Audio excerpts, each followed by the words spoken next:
Welcome to Vsb News Online for Wednesday, January the 14th. I'm Charles Webb. Speed cameras, driver education, and the Road Safety Summit are being planned by government to address the carnage on our roads.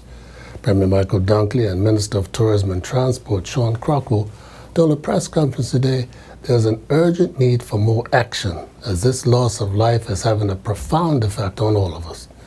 Mr. Crockwell outlined some of the core issues with road safety in Bermuda. Inattentive driving, speeding, driving under the influence, using a mobile device whilst driving, taking unnecessary risks, poor judgment, lack of adequate driving skills, driving without care, caution, and consideration for others, and a total disregard for the rules of the road. This government will continue to consider laws and policies to discourage bad behavior on our roads, and the police will continue to enforce those laws. But the public have a duty. Get involved and take personal responsibility. Every time you get on a bike or get into a car, drive responsibly with care and caution and obey the rules of the road. You may very well save your life or someone else's. Road users ought to understand that most collisions can be avoided if they make wise and prudent decisions. Let's all work together and participate in making our roads safer for everyone. With his jaws visibly tightening, the Premier expounded on the gravity of the situation. This has been weighing heavily on my mind for months now, is that when somebody is shot, when somebody dies on our roads, there's a great cross-section across our community who's really upset by these incidents. But there's still too many people who don't care. They say, well, it's not me. It's not my neighborhood. Can't impact me. I drive properly. I don't hang out in those areas. But let me tell Bermuda very clearly, this impacts all of us. We're 20-something square miles. You can't run and hide in Bermuda. You can't get away from bad driving habits. You can't live in a certain neighborhood and be immune from what's happening next door to you in Bermuda. This is all about all of us, and we all need to pay attention to this. We all have a responsibility, and as a government, we're going to set the tone to do what we have to reverse this trend that's been going on for far too long. But he saved his final broadside for those who post pictures of accident victims on social media. Whoever that sick individual was that posted that picture, you need to wake up. You need to answer yourself, what did that do for you? What did that do for our community? As Bermudians, we're better than that. Come on, man. Somebody's lying in the road and you want to take a picture? I love social media. I love to promote what we do as a government and to be on it and get some entertainment and be involved, but enough's enough. Those type of people should stand up and say that I'm sorry for that type of stuff. It's not going to happen again. Bermuda, we're better than that. Delete those things. Don't pass them on. If somebody was struggling in the streets and we want to take pictures, I'm not accepting it. Send that message out tonight. At the same time as the Premier and Mr. Crockwell were speaking, Shadow Transport Minister Lawrence Scott was issuing his thoughts on the road accident crisis. Vsb News' Brian Darby reads his statement. Mr. Scott pointed out the Commissioner of Police had discussed implementing a road policy strategy back in November. He said, we find it concerning that two ministers responsible, Premier Dunkley and Minister Crockwell, have not taken action in this matter. We believe that this strategy needs to be implemented immediately. One aspect needs to be high police visibility on the roads, especially during peak periods of use. The record shows that the majority of persons involved in accidents are males between their middle 20s and early 40s. This strategy must operate on this knowledge and address the fact that bad motoring habits begin and are formed from age 16 years onwards. The formation of a Citizens Crisis Committee composed of all relevant authorities in transportation and interested selected members of the public would serve as a wider and broad consultative group to act in tandem with the Road Safety Council. Finally, Mr. Scott said he encouraged the community to come together and observe the 3 C's: care, caution and courtesy. Brian Darby reporting for Vsb News. Gunshots rang out in the West End last night, leading to another major police turnout and a thorough investigation. Robin Simmons of the Police Relations Office provides us with an on-the-scene comment. Around 9:40 p.m. on Tuesday, January 13th, police responded to reports of gunshots in the Heath Lane Sands Parish area off of Soundview Road. Forensic evidence collected at the scene confirmed that a firearm had been discharged. However, there have been no reported injuries at this time. Police are appealing for any witnesses to this confirmed firearm incident to contact the main police telephone number 295-0011 or the Independent and Confidential Crime Stoppers hotline 800-8477. Inquiries into this incident are ongoing. Do you know if an intended target was the shots were fired at someone, individual? It is an early stage of the investigation, so we can't speak to that at this time. However, when we have more details to provide, we will do so. Can you make a comment on how many shots may have been fired? No, unable to say anything about that at this time. However, as I said, there were reports of gunshots in the area, and it was confirmed that a firearm was discharged. However, there have been no reported injuries at this time. Bermuda-inspired cuisine will have a starring role in 2015 Restaurant Weeks, which open tomorrow with 44 participating establishments, the highest ever. Chief Operations Officer of Bermuda Tourism Authority, Carla Lacey, says 31 of the 44 participating restaurants plan to Bermudianize their menus, and chefs Jaylene Steed of Waterladian and Beau Rivage's Jean-Claude Garcia expand on the food being prepared for foodies. Our target air visitor is not only seeking a destination when they travel, what they want is an authentic experience. And what does that mean? Visitors want to go where locals go.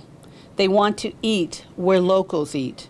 They want less tourist traps and more local hangouts. This was the basis for our partnership with Tastemade last November. The island's Bermuda-inspired cuisine has a starring role in a series of new videos seen by tastemakers and travelers around the world. You can see some of the Tastemade videos they're playing here today. The series is online now, and more than 500,000 visitors have logged their views. As a result of the buy-in we're getting from local restaurant community and media partners like Tastemade, the BTA is articulating Bermuda's culinary identity. We're educating the world on the Bermuda culinary experience, and a reimagined Restaurant Weeks takes us an important step further. My favorite dish that I like to prepare, I would say, is cassava pie, because it's something that all Bermudians can relate to, and it's something that takes me back to my early days apprenticing at the Fairmont Southampton with Chef Herbie Bascom, which every weekend we will make cassava pie and fish cakes every weekend non-stop.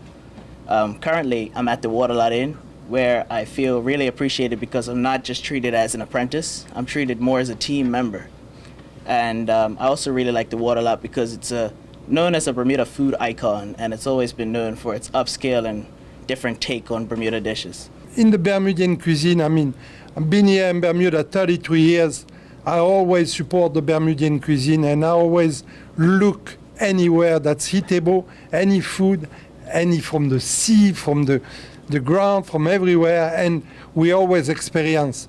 We chefs revise the Bermudian cuisine, enhance it, make it different, work it out like us.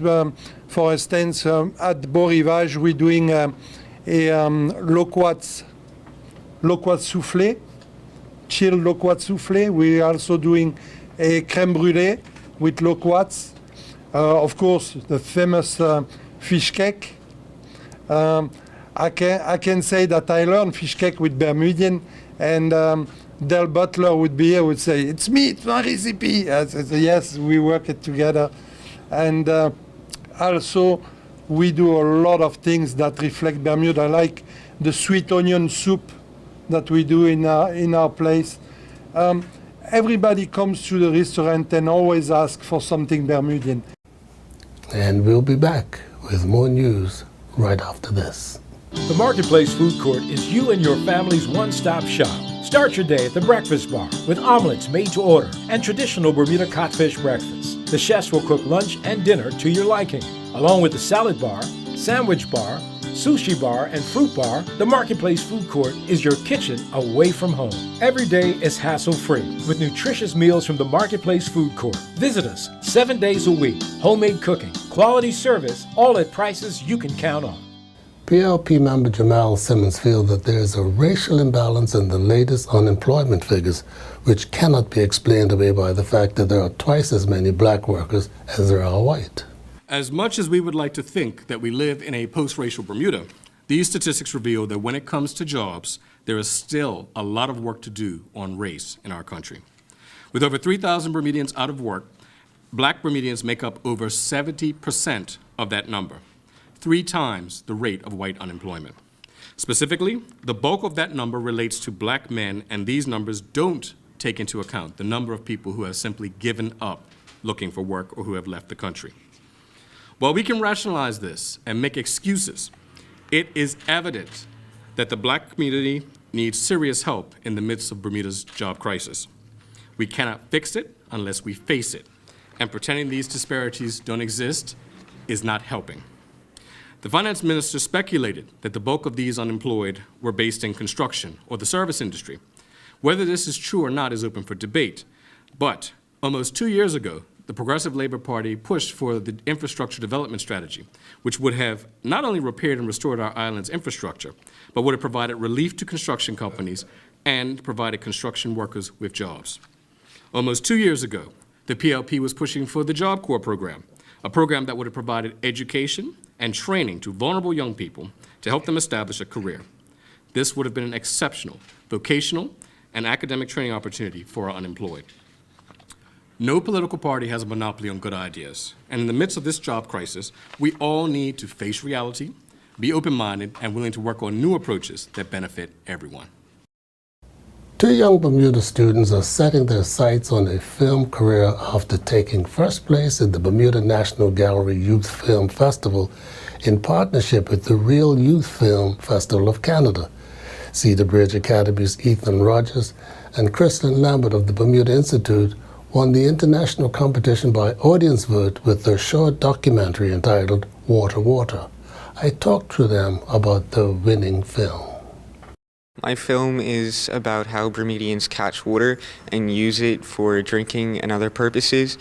The idea of the film actually came because I knew that this would probably be shown overseas, and I wanted to show people around the world about Bermudian culture and how we catch water. Were you daunted by the fact that this was an international competition? It was definitely scary to know that people around the world would be seeing my work. It's the first time that I've ever shown my work on such a wide scale, and it's scary. So where do you go from here in the film world? So next I'm going to start a fictional film, talking with a few people, throwing some ideas around, coming up with storylines, and it's going to be fun. Should be a lot bigger scale than this one. I'm hoping to get funding for it, and it'll be fun.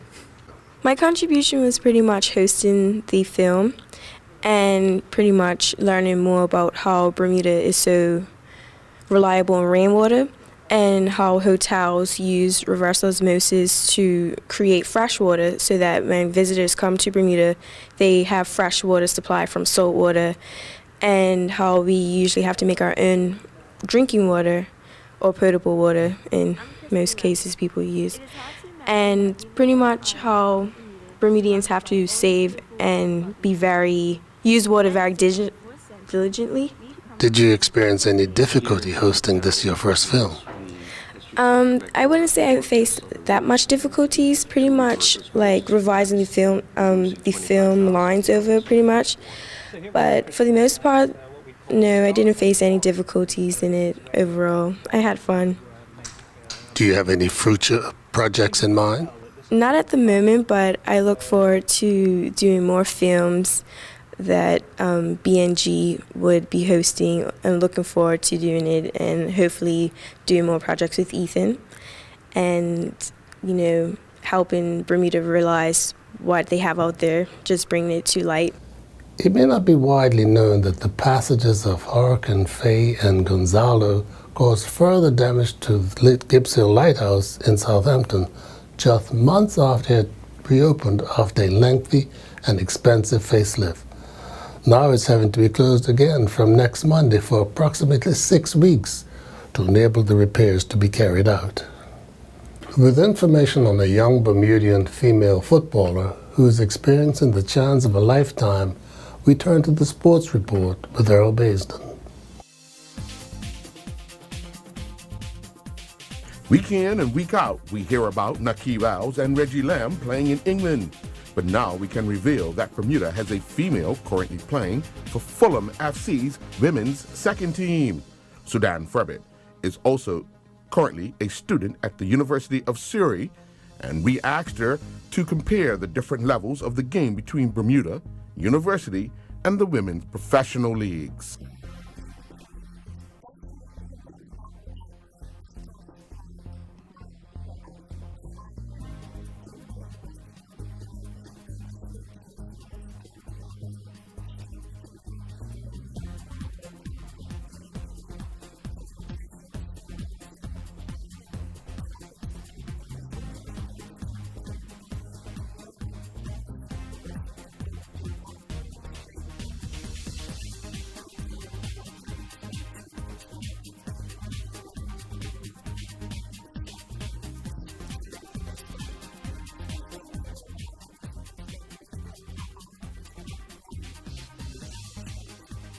We also asked her, do you see yourself as a professional footballer in the future?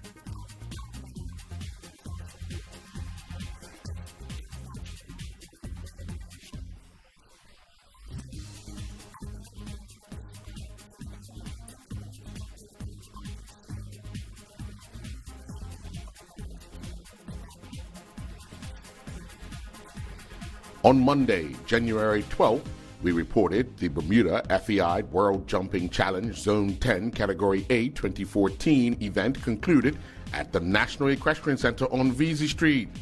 Zone 10 Category A consists of countries that competed including Jamaica, Haiti, Cayman Islands, Barbados, Dominican Republic, and Bermuda.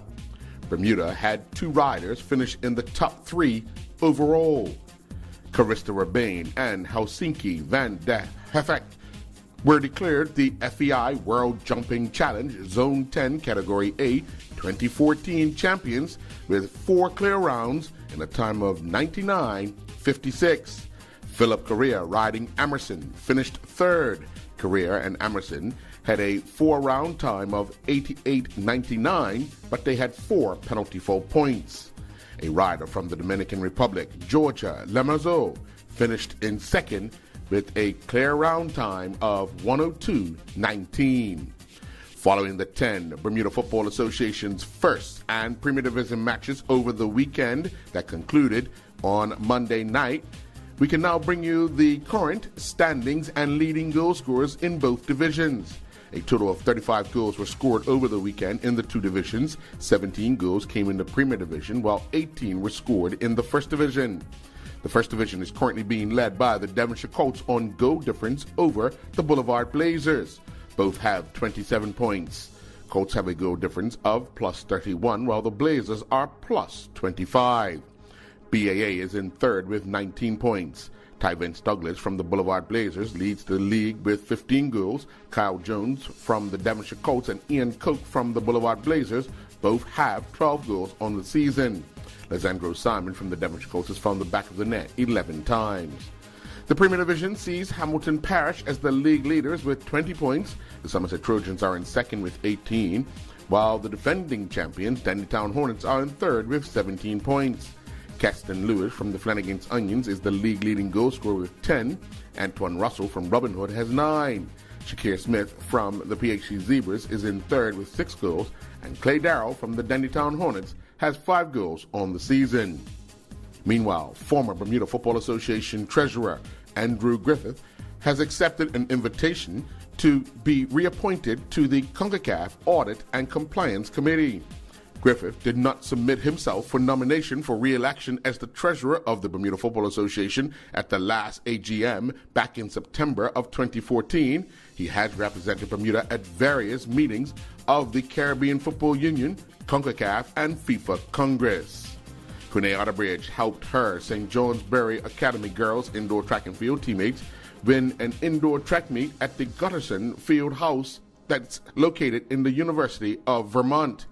Otterbridge competed in the girls' 600-meter race, where she finished second behind Bettina Hammer. St. Johnsbury Academy finished with a total of 188.5 points, well ahead of Access, who finished with 106 points. Jason Shrub and his 14th nationally ranked Bates men's squash teammates defeated Noah Brown's Amherst College 8-1. Senior Shrub, playing in the number 7 spot, defeated Jeremy Van 3-0. Shrub won the first game 11-8. He then recorded an 11-6 win in the second game and closed out the match, winning the third game 12-10. Brown, playing in the number 1 spot, was defeated 3-0 by Ahmad Hatta from Egypt.